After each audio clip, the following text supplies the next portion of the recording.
best in the world, baby. What's up? You with your boy Sonwa Boteta, aka the best in the world, and welcome to the Best in the World podcast, where we love to engage with awesome, amazing people. And today we have an awesome, special guest. I consider him a friend of mine.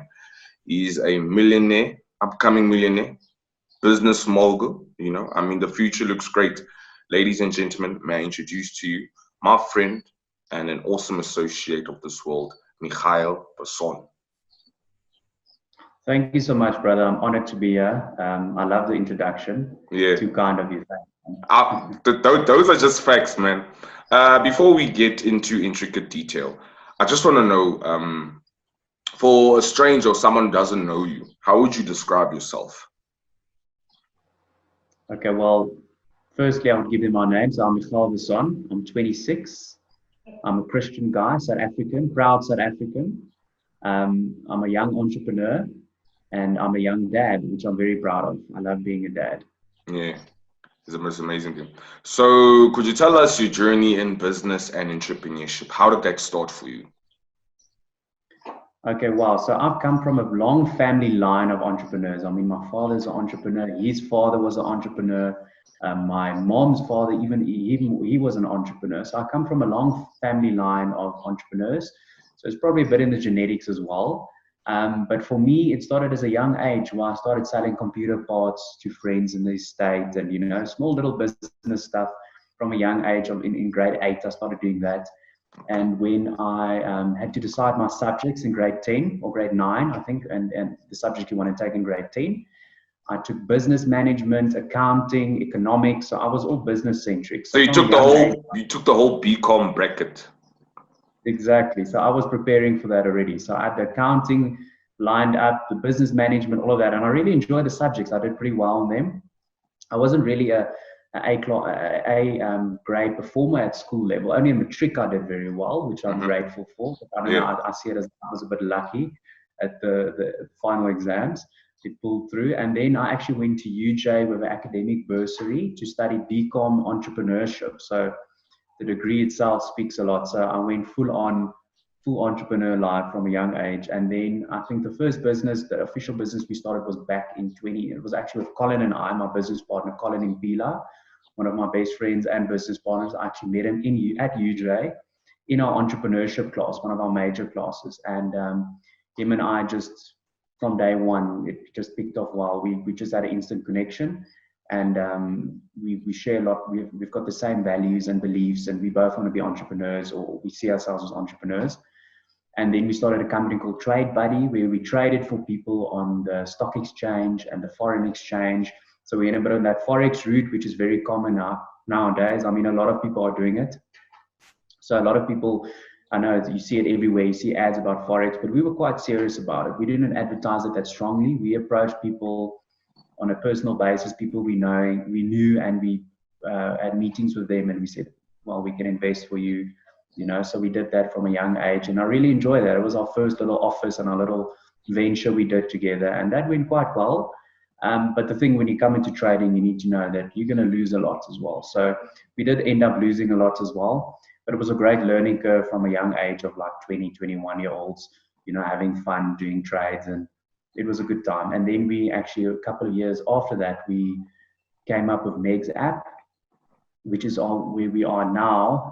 So back in 2018, we launched that business, where we basically, it's an app where you view ads on your mobile device, and in return, you get free data. So we did that in 2018. It went very well. It was called Meg's Free Data back then. Okay. You look at the logo, it looks a lot like Kellogg's, because we actually ran a campaign with them. And it went quite well, but there was a bit of mismanagement from our side when it comes to equity, and our funds just dried up. We grew too quickly. We couldn't manage it. And I mean, 2.5 years later, now we're back at it again. Well, we've been actually back in it for the past 2.5 years, but we're official now again with the launch that's going to take place in the next 3 months. So that's very exciting. Yeah. So in regards to the mix-up, what gave you the courage to try and relaunch it again after that learning curve where you lost equity? I think it comes to that dream, that desire, that burning desire. It never fades. If you really want to make something work, you're going to push all the way through, even what happens, lose money, you know, go through a tough time. That dream never goes away, it never fades. And I think that's what distinguishes you from people that quit, you know, the guys that end up quitting and going and working for someone else in corporate versus an entrepreneur that just pushes through. I mean, I think that's the big distinguishing factor is your burning desire to get that done, you know, that dream, you want to make that dream a reality, and you're not going to stop until it happens, you know, it's not going to stop. So for us, we just kept on going. We didn't quit on it. And I mean, our deal is 10 times better now. We've got a much bigger business. We've got new shareholders, new employees, new everything. The business is 5 times bigger. I mean, it's so much stronger now. We're really blessed. I mean, God has blessed us with amazing business and with amazing people and opportunities. So yeah, that's it. So how have you adjusted in regards to business and your livelihood towards the COVID-19 and the whole lockdown? Are you affected? If so, in which ways? And how do you bounce back, or how do you manage it? So I think the COVID has affected a lot, especially with the economy. I think a lot of people are going through tough times now. Unemployment rates on a rise. And it's really hard. It's tough for most people. I mean, we've got an Airbnb business at the Val, and that's not doing well now. I mean, you can't rent out the place or have people staying there. So that's all tough on that side of things. But when it comes to Meg's app specifically, a lot of our partners and business partners are spread across the country. So some are in Cape Town, some are in Durban. So we've actually been very active digitally even before the pandemic. So this for us isn't a major change. We've just basically just kept on going the way we did, having our weekly Teams. We use Microsoft Teams meetings. So every day we've got a meeting from 9 to 12. We've got our meetings running on Teams. So that just kept on going. That hasn't changed, but definitely the way it has impacted people around us, we can see the change. It's drastic. So there's a lot of my friends that are going through tough times, and we've also been hit a bit with financial. You know, it's been tough cash flow wise, but we've been pushing through. You know, we've just kept our heads above water and just kept on swimming. One thing I've noticed about you is that you are very open-minded, and just like myself, you are a born free. And your friend Colin, he's actually a Zulu and he's a black guy. Yeah. What inspired you, or what drove you to actually engage and be so close with people from a different race, even though our country's history with racial separation? What inspires you to actually be a person with such a big heart and cross over and actually invest and engage with the other race? I think it's also got a lot to do with how I grew up, but not necessarily. I think it's to do with the person you are, like the person I grew up, because I've been around a lot of racist people as well. That not all my friends, but people that I know of, you know, that can have an impact on you. But I decided I'm not for that. I'm the new type of South African. We look past skin color, you know. I look past that. I look at value, you know. I look at the value of the person.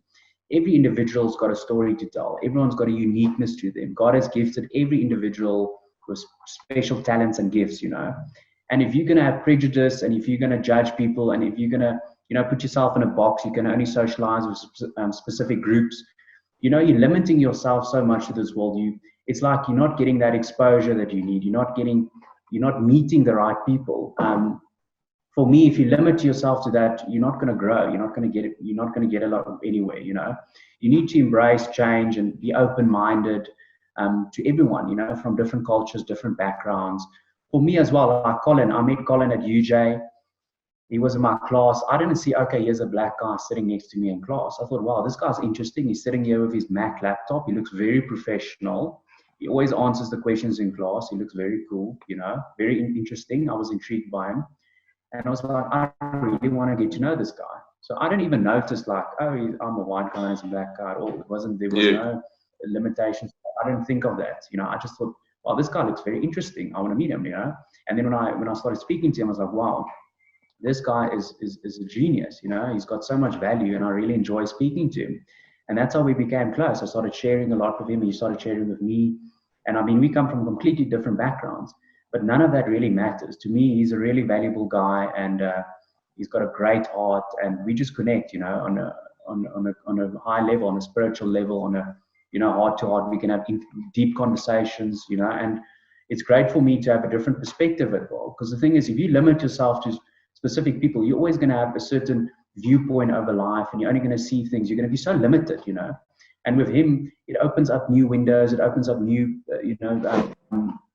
experiences and perceptions and viewpoints. You know, it just changes your whole life. It's like if you're just stuck in your little box, you know, you need to open it up, and you see life so much differently. And that's how I feel about it. You know, for me, I don't see color or race or background. All I see is what value do you have. You know, this person's got a story to tell. Everyone's got. Even if you're a bricklayer, if you're a plumber, every level of life, DJ, producer, whatever you are, everyone's got a story to tell, firstly, and secondly, everyone's got value to add. Yeah. But on the other side to that as well, you also get very negative people and bad people, and those that unfortunately with every race has got bad people. You know, there's bad white people a lot. You know, there's a lot of them, and I just stay away from that. You know, I choose the people according to what are their values, are they good people, you know, can I connect with them, and that's all I base it on. No, man, I mean, I got the same vibe when I first originally met you, you know, because I was blessed to also engage with the other race. And it's a beautiful thing, man, learning different colors, because at the end of the day, man made all of these stupid laws of segregation. At the end of the day, we are people too, you know what I mean?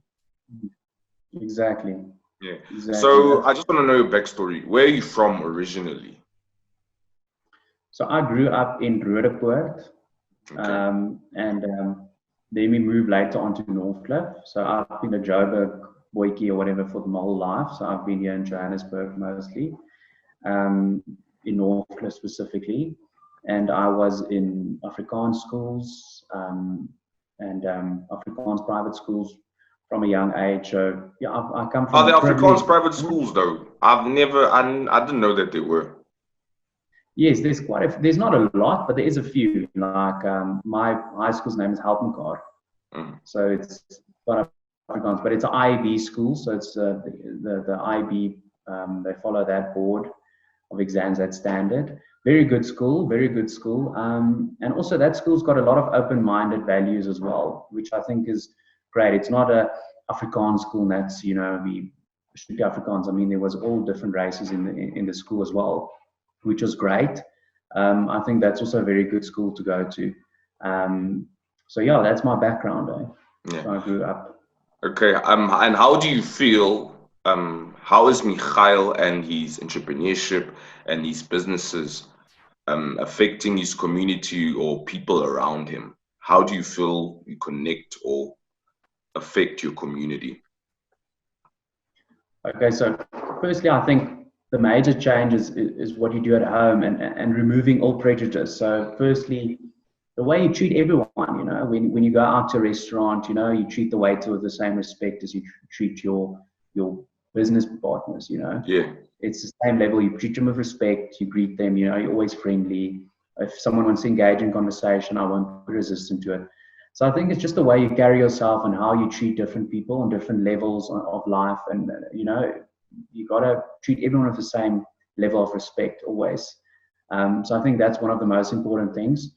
And like I said, everyone's got a story to tell. You know, you can't be limited to, you know, being judgy to a specific group and so on. So for me, firstly, is the way I treat people around me. That's number one. Number two is when I put out the voice I put out on social media. Yeah. You know, for me, I always spread positivity, motivation, drive. You know, I'm not a guy that shares political unrest or, you know, I don't want to share, you know, we know there's a lot of corruption going on. There's a lot of corruption going on everywhere in the world. I mean, even FIFA as a federation had corruption going on. So there's corruption going on. It doesn't justify it saying like, oh, there's corruption everywhere, so it's okay. There's always corruption going on, but in the end of the day, it's how you're going to carry yourself and the attitude you're going to have towards it. So if I'm going to, you know, post on social media on negative, the country's so corrupt, and, you know, I don't feel voicing that as any real impact on anything. I think spreading hate is never a good thing. So for me, I always try and spread positivity on social media, spread, that I'm all about diversity and embracing that, even in the business. So for me, when I approach a new business, I like to know that, they've got a variety of different people working there, from different backgrounds. And I enjoy that because, like I said, it brings you new perspectives, new ideas. I think diversity is a strength. In diversity lies a true strength, So It is, meeting people with different backgrounds, I think you can learn so much. You can always learn something new. You don't know everything, Yeah. You can always learn something new. So for me, being kind to everyone, treating everyone with respect, not being prejudiced, and not spreading hate on social media. I think that's one of the main things you could do as a person. And also being open-minded to anyone, meeting people, don't judge them, find out what's their story, speak to them, communicate. And I think that's the best way to do it. Okay, I hear you were talking about corruption and all those type of things, And you were born free just like myself, right? You were born after our country was a republic. And as someone young, just like myself, you went to university just like myself to make your life better and to learn how to stand on your own feet. And as you can see what's going on right now with the youth, I mean, you get university graduates going around with a sign asking and begging people for jobs. And a lot of the times with university graduates, so people who go to university, they study for something and they end up doing something else. Just like myself, I studied graphic design, but I still use it as my primary skill, but radio and podcasting is my lynch. So I want to know, for you, how do you feel about the resurgence of young people in this country being frustrated, not being able to find a job, and a lot of them end up starting their own fraternities or starting their own businesses? How do you feel with that frustration at the same time, with also it being a beacon of power and motivation? Sure. There's quite a few important points there. 60% of the youth is unemployed, unfortunately. So the youth unemployment is very high in the country, which is very sad.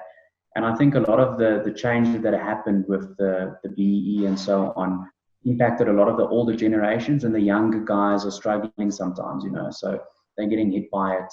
And also what happens is a lot of the hate and negativity gets put down on the generations, and then they feel, they kind of feel oppressed. That's why there's a lot of stuff happening in the world, like the BLM, all those protests happening. And it's the younger guys that are frustrated and angry because they want to voice their frustration. So I think it's tough times for the younger generations in the country. All over the world, actually, it's a tough time. Yeah. But I think the best thing you can do is you need to, firstly, but I think the first thing is you need to focus on yourself, how you can be better, and be open-minded to all different cultures and backgrounds. And, you need to embrace the change. Things have changed. I mean, apartheid was a terrible time, It had benefits, though. It had a bonus. Let me tell you why. Why I say this. There was order. There was a bit of order. Because in apartheid, I'm speaking from a black person's perspective, you knew what was coming, and you knew where it was coming from. Employment was high. You used to get, my grandfather and my dad are from Sharpeville. My grandfather was actually there during the Sharpeville massacre. And during those days, you would get arrested if you were going around roaming the streets. The taxi industry didn't have any violence. The country was very, very clean. You get what I'm saying? So for me, it was a very terrible thing in terms of humanity. It was extremely terrible. But in regards to order, I mean, I hear a lot of black people saying it was slightly better then in terms of economy. What's your take on that? Well, that's quite an interesting question. I think a lot has changed. Obviously, the economy has grown a lot, the population. As obviously it was a smaller population back then. Yeah. So obviously the ratios would naturally look better. If you've got a smaller economy, I mean, if more people employed, the ratio would look better, because there's more business, there's less people, and, there's more opportunity then for them. And it was also growing, the Industrial Revolution, and things were happening. So all of that's also got an impact on that. When it comes to the laws and things, it was quite strict. I mean, what you're referring to, the nighttime where people went along the street, I think you had to have a pass book. That's what it was called. Yeah. And a little book on you. And they were very strict, but it was also very inhuman, some of the things that happened. I mean, how people were treated was terrible. So I think a big impact of that was definitely the size of the economy. Things were a bit different, and the Industrial Revolution, and things change. When new things happen, like the post-apartheid, it takes a bit of time for things to adapt to that. So I think a lot is that, and I think the anger and the emotions and the history also has an impact on that. I think people are still hurt by it, and they carry it through the generations and so on. But also, I think to kind of get over it, we need to spread positivity as individuals. We need to start focusing on that a bit more, and try and we know it's a different time. Things have changed, and we need to focus on the future, and not so much focus on back then, even if you say it had benefits, some 5% or whatever benefits you want to call it that, but it had a lot of negativity as well. So a lot of bad things happened. But now we fast forwarded in time. Now we're in a different era. The population's bigger. Things are growing. There's a bit of corruption. There's corruption going on. So there's negative stuff on that side as well. But it's also got its benefits again. I mean, now we have black and white people working together, for the first time. So that's got that positive bit again. And I think if everyone starts seeing the value in other people, seeing the value that this individual can bring a lot of value to my firm, not based on their skin color, whatever background they have, but as a person, that person has got a story to tell. They've got unique God-given gifts, and you look at their value, and then if you start combining those values, you can really create something special. And I think that's what we need to focus on. The synergy that's created through this cultural diversity. The Rainbow Nation. It's called that for a reason. I mean, a rainbow looks beautiful to look at. It's always a exciting thing, because there's a rainbow outside, it's exciting to go look at. That's the same way. Yeah, different colors. Exactly, the different colors and so on, and combined it looks beautiful, and that's the same way we should see our economy. We should say different backgrounds, people got different feelings, different emotions, all of that's going on, but how can we make it all together and make it look beautiful, a work of art? So at the end of the day, we need to combine everything. We need to eliminate some of the hate, because that's not going to help anyone. I mean, spreading the hate all over social media, I mean, that's just going to put fire, fuel to the fire, and people are just going to get more and more frustrated and angry. So obviously we can't ignore it. At the end of the day, you can't ignore what happened. It happened, and it was very severe, and it impacted a lot of people's lives. And there is side effects to it. There is a ripple effect to it. It's not like it just happens overnight and it's fixed, that's impossible to ask that. That's also impossible to ask. So, okay, cool. Well, it's been 20 years. It has to, everyone get over it, I'm not saying that at all. I think there is still a side effect that's going to run, and it's going to take a bit of time. But I think the best thing you can do is you can have hope. You got to focus on the future. You got to focus on the guy next to you, and you're going to say, "But let's work together. Let's make this rainbow beautiful." So yeah, that's my 2 cents on that. Yeah. Do you read books? Are you a reader? Yeah, I enjoy reading. I've got a few books that I read. What are you currently reading right now? The book from Phil Knight, the guy started Nike. It's called Shoe Dog, the memoir of Nike. It's quite a cool book. Okay. And I've actually got another book here next to me that I got yesterday for free. It's just about digital marketing that I got from Yandre, from Version 8 Media. So they gave me a book for free. So I've got that, so I'm going through that, and also Shoe Dog. Yeah, I enjoy reading. I think you should always learn. I think even if you've got a varsity education, it doesn't really, you need to continuously evolve and be better every day, you know. So I try and learn something new every day, about 45 minutes a day. I spend an hour or so. I try and do research, or I try and learn something new just to be better, you know. Do you watch documentaries? I do enjoy that a lot. I watch a lot of the Netflix documentaries. I've seen quite a few. There's quite a lot of. Have you watched The Last Dance, the one that was trending? Oh, with Michael Jordan. Yeah. Yeah, I've watched a few episodes of that. Quite cool. I enjoyed that. Oh, you have to finish it, man. It's beautiful. The way it ends. It just shows you how winners think. And I love that type of information, you know, because you don't want to be here. You want to be there. Exactly that. Yeah. So with me, I enjoy that a lot. Currently, I'm watching a series called Suits. It's an old series. Ooh, Harvey Specter. That's my guy. That's my. You see what I said? I don't want this. I want that. I got that from him.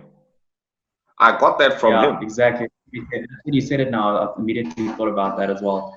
No, he's a brilliant actor as well, and his role and his character, I really enjoy his character. You know, and they're hardworking guys. And always when I watch an episode, I'm like, shit, I want to go work, you know. So then I jump up at 8 at night and I'm like, I'm going to go and do something. So that's also a great series to watch. I think it's very motivational. You know, because I really get into the series, so I enjoy it. And documentaries, I love. If it's a good documentary, Netflix has got a very broad range of different types of documentaries. There's a lot. Yeah, there's a lot you can watch on there. So I've seen quite a few, so I enjoy that. And yeah, reading documentaries, all of that's always great. And a lot of YouTube, like Vice, and there's quite a few channels on YouTube as well that's got very cool documentaries on there. I mean, I feel like the internet is taking over. I feel like TV, I don't watch TV anymore, except for sports, you know. Are you a sports person? Are you into sports? Well, I enjoy a couple of sports. I enjoy rugby, watching the rugby, especially if the Boks are playing. Not so big into the Super Rugby. Like I am a Cheetah as my team, the Cheetahs. But also when it comes to boxing, I love boxing. I like that. I watch a lot of boxing. Bodybuilding, I enjoy watching that as well. So yeah, that's mainly the sports I enjoy. But yeah, I do. I'm not a lot of people kind of. You look like a sports person. I don't want to be stereotypical, but you look like a sports person, you know. No, I do, because well, that's the funny thing. I'm actually more of a geek because I'm more of a gamer. I used to be a gamer at school, but it's just because I gym and I work out, and people assume, okay, this guy has to be heavy into sports. So it's quite funny. It's like obviously that one of those stereotypes. And you see a guy that gyms with me. I'm actually more of a nerd and a geek, you know. So I enjoy my video games a lot. So I'm big into esports actually. That's my number one thing I watch, Counter-Strike, and I'm big into that. Esports, the electronic game league or something like that. Yeah, electronic sports. So it's all different types of games they play, multiplayer, and then they've got tournaments, and it's massive. Are you a FIFA guy? Do you play FIFA? No, I thought you're gonna. Most people always ask me that, but no, I'm a shooter game. I like shooter games. Call of Duty. Call of Duty is one of them, but my game is Counter-Strike. I don't know if you've seen that before. Counter-Strike is my favorite game. Yeah. I don't wanna lie. Since I was 10 years old, I've been very stubborn. I've just been playing FIFA.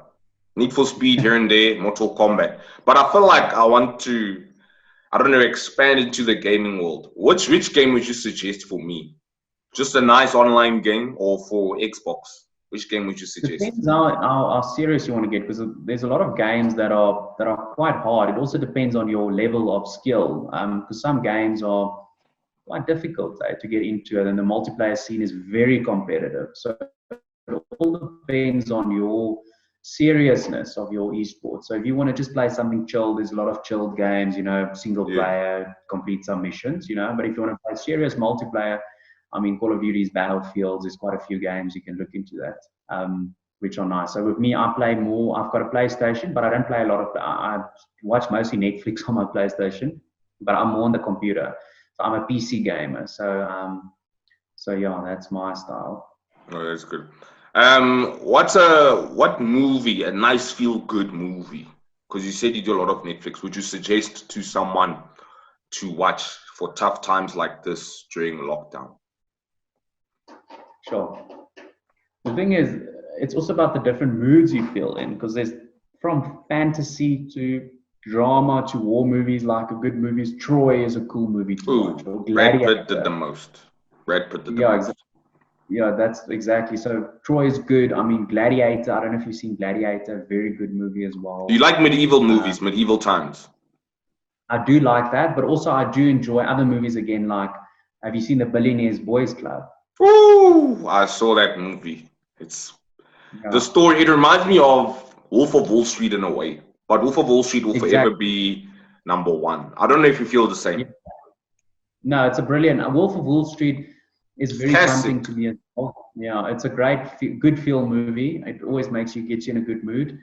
But Billionaires Boys Club is like the youth version of that. So I Yeah. think everyone that's on a young age, I think they should watch it. I think it's also very inspirational. Yeah, there's quite a few movies, quite a few good business movies that you can watch. Um, but I do enjoy war movies because I think there's a lot you can learn from battle and war. How the commanders and how the mindset they had. I mean, you were killing people. You know, it was a serious game you were in. So that's why I enjoy like movies like Gladiator, because it's like it's really intense, and what he went through as you know, to fight in the Colosseum and all of that. I think Yeah. it's a brilliant movie as well. It's well written. So I enjoy good acting, a really well written movie, and even if it's a bit poetic in the end of the day, I enjoy that a lot. Yeah. Yeah. Were you a Game of Thrones guy? Well, I've watched it. I think a lot. It's always that thing like people like, oh, you either Game of Thrones person or not. But I watched it. I was a bit late of it. I didn't follow it when it was live. Me too. I started watched binging it from like season I only 5. followed the last season live. Yeah.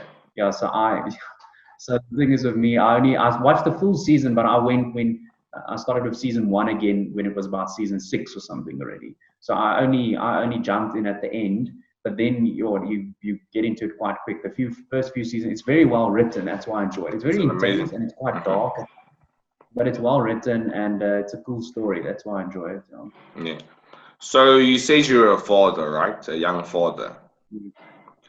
How do you bond with your daughter in terms of activities and the lessons that you teach her to prepare her for this world? So for me, she's a little girl, so I know how cruel the world can be to girls. I mean, I've got 2 sisters, and both of them have incidents at school where they got bullied, and girls can be very nasty to one another. A boy is a bit different. Boys can also be, but you hit the boy, and then it's a different story. Where girls have got this ongoing thing that can get very nasty, and they break you down. The bullying can get very ugly. So for me, I try and I'm quite disciplined as well, quite strict. So manners is very important to me. So I'm very strong with it. And I try and make her a strong little girl. I wrestle with her, Yeah. and try and get her physically strong as well, but also mentally. Because obviously I'm going through a divorce and that, so all of that is got also impact on her as a little girl. 2 homes, it's a different story. Mom and dad are not together, so that's also got an impact on her as a little one psychologically. So I try and be very consistent with who I am as a father. If I'm strict, I'm always not always strict, but I'm strict. I'm strict with the same things continuously. Or if if I tell her I will get her that, I stick to that. I will get her that. If I tell her you can get a surprise later that because you're a good girl at school, you get a surprise later that day. So I stick to my promises. Try and be consistent. So it doesn't look like I'm a dad that fluctuates in moods, and then one moment I change the way I feel next. So she knows, okay, this is where she stands with me as a father. Because the thing is, a dad has a very big role on a girl, on a way she feels about herself, her confidence and self-image. So a father's got a very important role when it comes to that. He drives that a lot. So if a girl's got a very strong dad that's involved with her all the time, she's going to be a very strong lady. Not always. There are some dads that are not there, and the women become fierce and they become powerful because they get through the adversity. But it's a very tough journey for the women. It's a tough journey for them to transition from from all those stages where possible. So that I'm a strong role in the life to impact. I try and be strict. We have fun. She can play, like, I've got all these old cars in my room that I collected as a young kid, you know. So she plays with them, these little automobiles, these collectors, those little car models. So she plays with them on the ground, you know, has fun with that.